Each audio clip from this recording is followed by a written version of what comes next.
It was a bright morning on the winding cliffs.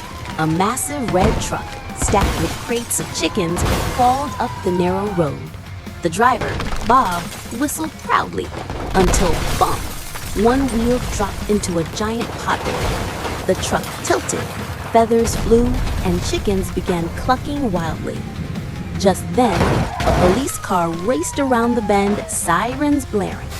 The officer shouted, "Move that truck!" But before Bob could respond, crash! The police car slammed into the back, bursting crates open. Dozens of chickens flapped onto the windshield, turning the siren into a feathered alarm clock. "Don't panic," Bob yelled, but of course, everyone panicked. Then came another truck, this one overloaded with watermelons. The driver swerved to avoid the chaos, but instead skidded on chicken feathers. Boom!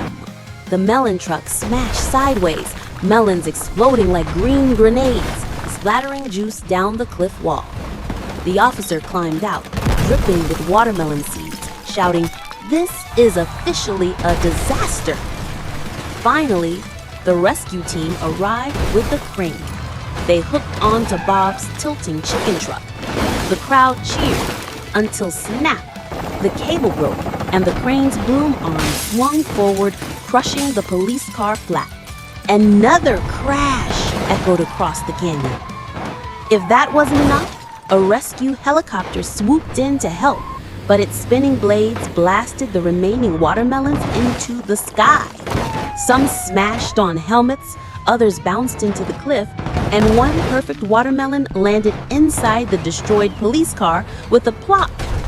For a moment, silence. Everyone stood sticky, feathered, and stunned. Then Bob sighed, shaking his head. "Next time, I'm delivering pizza."